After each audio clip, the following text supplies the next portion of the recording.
the radicalization of Gen Z and the gender wars that is currently ongoing seems to be ramping up. Now, I will say that there has always been sort of throughout the generations females versus males type situations, especially in sports or things of that nature, maybe even jobs, for example. We saw this way back when women couldn't hold some jobs as well as they couldn't vote.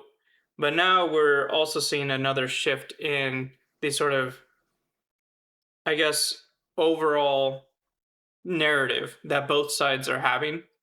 Now, I'm speaking on the radical terms, rather the radical side of things. And while this might not apply to you specifically, I'm sure that every friend group has at least one radical in their in their immediate friend group, right? So it might be one person or multiple, women and men.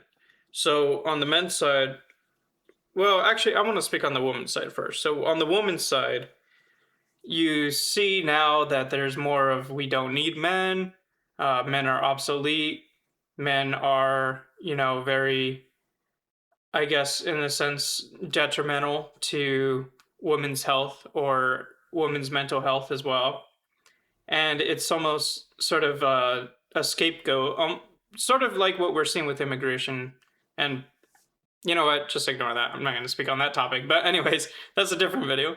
But we are seeing, on the women's side of things, especially if on Instagram or whatnot or TikTok, you might see a story where a woman's complaining about her husband, and then it's almost this echo chamber where other women, probably a lot of bots as well that people don't realize, but there's this radicalization of you did nothing wrong, he's in the wrong, go queen, whatnot. Now, obviously, this isn't specifically to women as well. You see this on the men's side, in case you're not aware. Men also have this to where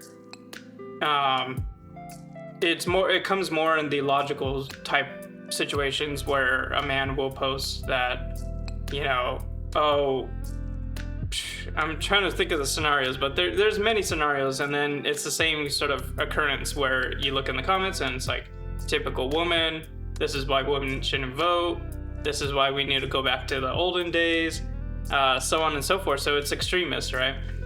And there are also, obviously, social media influencers that on both sides that are propagating this sort of narrative of more of a gender wars type deal. And what I wanted to bring to attention is due to the fact that we see more of there's a political shift, so I don't want to speak on the politics side of things, but you see, especially in countries such as South Korea, in case you don't know, which you probably have heard, but their genders are completely different in the sense that politically, right? They're, the men are really far right, and then the women are really far left, and even non-politically, the women and the men are starting to see a shift in the way that they sort of interpret each other, or at the very least, look at each other, right? And so this becomes a problem when you see that it's occurring more and more in society. And obviously, the more that things go on like this, the worse it's gonna get.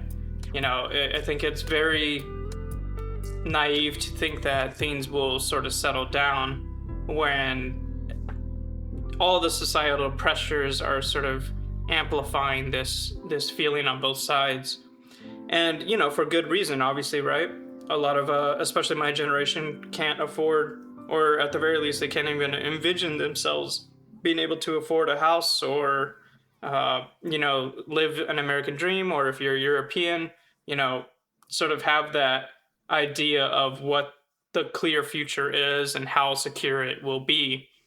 And more, as those pressures grow and grow, you'll start to see more on both sides blaming each other or blaming other sort of types of, what do you call it? I guess laws and regulations and whatnot.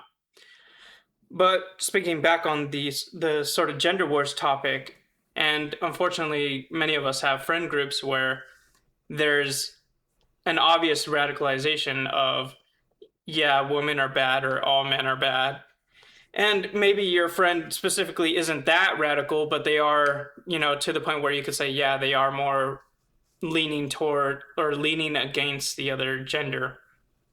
And that's what sort of prompted this video, is that if it was just localized, right? If it was just, far away from us, I wouldn't bring this to attention, right? Because it wouldn't affect the normal daily life of people. However, since it's in all aspects of society, including possibly HR and whatnot, which human resources, I should say, in companies as well as friend groups mainly, now this is sort of starting to leak into the average person to where now it's becoming a problem.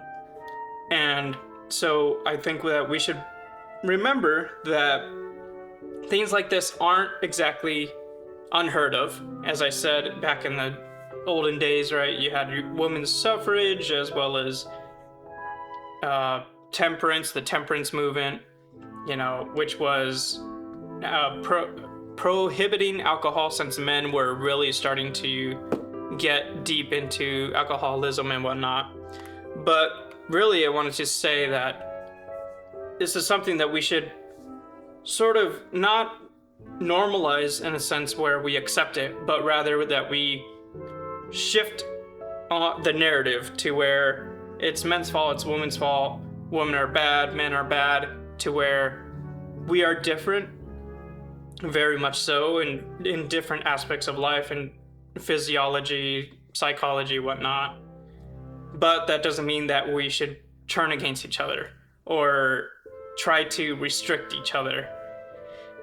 And so, really, at the end of the day, it's kind of concerning if you try to change the laws and regulations, or I guess adjust too much on one side. Overcorrect is what I mean. When you overcorrect, such as when we have Title IX and whatnot. And obviously Title IX at the time was very important, since women were not seen as the same as men in terms of applying for college or applying for jobs. But now it's sort of shifted, especially with if you look at the university demographics now, it's more women than men in university. So that doesn't really apply anymore. There are no more sort of regulations or restrictions that women once faced and were oppressed, which obviously, I'm an advocate for, we're all humans, but I'm also an advocate for where we don't need things that are outdated. That's becoming one of those things that is outdated. Now, if your opinion on that is different, that's fine. I'm not going to fight on that. What I'm fighting for is to make sure that both sides are equally seen and heard. Anyway, the main point too is that I wanted to make is that the politicizing of these two sides is also what's making us gravitate toward, I guess, not hating each other, but being more adverse to each other. And so the adversity or adversary of the other side being evil or whatnot, this is starting to lean into the political side, which, as I said, I don't want to get into politics, but the politics are increasingly affecting the normal mentality or thought process of how you view the other side.